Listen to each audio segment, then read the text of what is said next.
The Schaumburg Park Foundation exists to support the many programs of the Schaumburg Park District. With me now to talk about the foundation are two of its trustees, David Perillo and James Dolbear.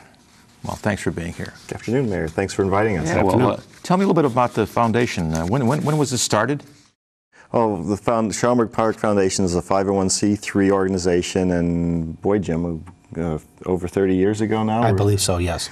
Initially founded to actually assist the Park District in acquiring fundraising and acquiring property back in the day when the Park District was started. So our job is we're the fundraising arm to assist the Park District acquire new buildings, make upgrades, work on the nature center and things of that sort. How many members of the foundation are there? We have a 14-member board. How long have you been on, Jim? I've been on, I'm vice chair now, and I think I've been on 12 years. Okay. And this is my third year serving. Okay, all right. And how did you get involved? I mean, well, my daytime job is I work for the Convention and Visitors Bureau, and we spend a lot of time talking about tourism, and actually the nature center and the farm are something we talk about a lot, and involved with some local organizations. So I guess I went to too many meetings. So. How about you, Jim? Well, a fellow by the name of Gus Pod brought me in. Gus knew I had a passion for the museum and the nature center itself. And when my children were growing up, I used to like take them out there to the nature center and show them the farm, and we would walk through where the old cabin was and all that. And when I had an opportunity to try to enhance that and kind of continue that, I just find that center is a wonderful asset to the community. And knowing that I could try to help in some way to continue its legacy, because it's a very unique jewel to the entire region, the entire metropolitan region, that we have right in the middle of all this industrial commerce going on. We have a preservation from 1830. It's a snapshot out of the past with the horses, the draft horses and the cows and the pigs and all that. It's just a wonderful place. Well, tell us about some of the projects that the foundation has worked to bring about. Well, lots of things, and like over the years we've purchased, for the Heritage Farm, we've purchased draft horses and cows, Hannah and Otto. I think over the years there's a pig. Are those names for the horses? Those are the names of the horses, yeah. Okay. We had it was a contest right in for the children to name the new cow, and Hannah was chosen, I think, undoubtedly because of the popularity of the name. I think we've helped with acquiring some of the buildings at the farm.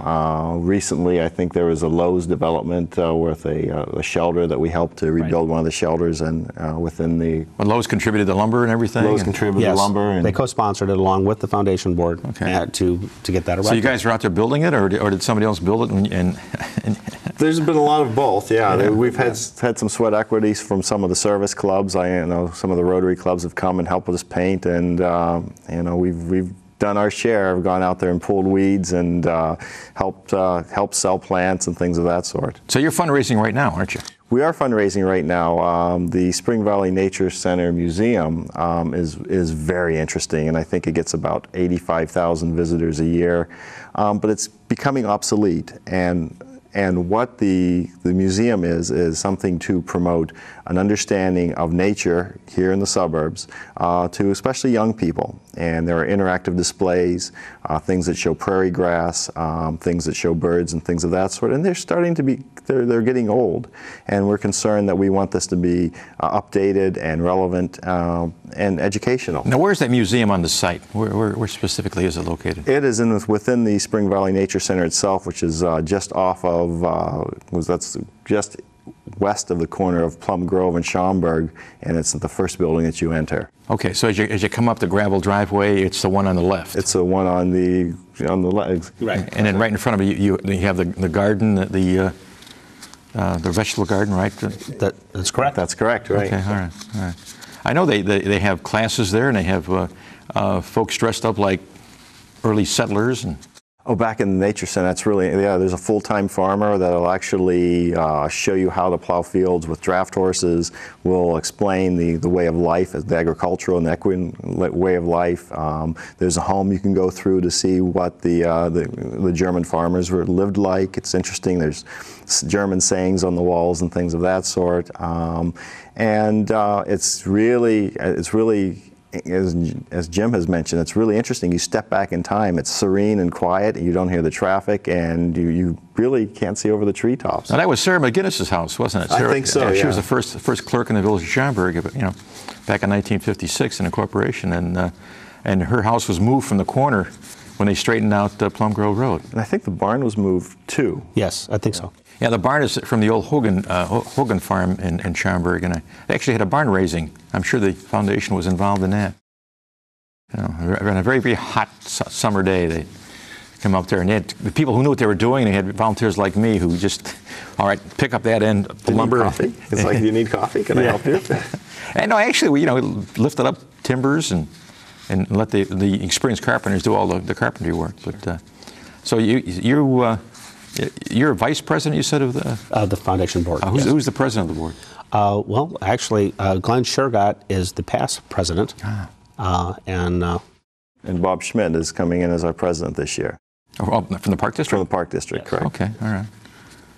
I know you used to have pig races there too, didn't you? yes, I remember that, they used to have a lot of those programs. So just like they have in the spring, they've got the maple tapping and all that. Now, tell me about the Lynx Cup. It's another fundraiser that is part of our capital campaign. Sponsored by Lynx Technology, I would imagine. Along with Mesero Financial is also involved in there. Okay. And what it does is we have, during the golf outing, we have teas sponsored. So the Taste of the Teas are going on, so that you sort of have your lunch along the way. And every tee, it's an 18-hole round that you're playing. And John Barleycorn is one of the major people bringing in the food. Is there a cup? Is there a trophy? There's actually there's actually a Lynx Cup that we found over eBay and really polished up and put a base on, so each year it gets progressed to whoever is the winner. So it's a progressive thing. It's a progressive cup. You get your name on there, and then the next year, the next one who wins it gets their name on there. Yeah, and it's a best ball contest. Thank you. And what's the cost? How does some? It's $150. Okay. Includes the cart, the Taste on the Tee from John Barleycorn. The Daily Herald is sponsoring several games throughout the course. Right. Closest to the pin, that sort of thing. And then a great wrap up, once again, by John Barleycorn. We're having a barbecue and open bar so that we can all lie about how well we did. And that includes all that. It's a fantastic event. And every year we have more and more people wanting to participate. We're just expanding the base. Sounds like who won it last year? I think Ann Jenkins and her team won. I think so. Yeah. Right. Okay. And she's a photographer, isn't she? She's a photographer, yeah. Okay. And, all right. And I had a bowling score, so. Well, I like to hear that. It makes me feel good, based on my lack of golf expertise. Well, now, if someone wants to contribute to the foundation, what do they do? They call you at home, Dave, or you get the website, right? They can call me at home. There are several exciting things happening. Right.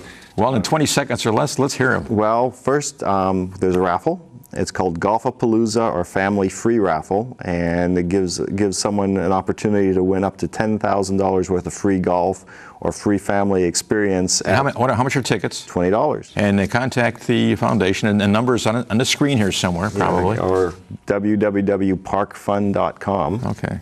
And you can purchase them at any of the Park District centers. They're at all of the centers. So whatever pool you're at, CRC and all that. Well, that sounds like a great deal. A seasonal golf. I think Glenn Shergott's going to buy a bunch of those tickets. Yeah, I'm sure he already has. He's going for one way or the other. It's always good to see you again, Dave. Good to see you, Mayor. And Jim. Nice to see you. Good to see you. Well, thank you. Free movies, concerts, and theater. You won't guess where. Next on Speaking of Schaumburg.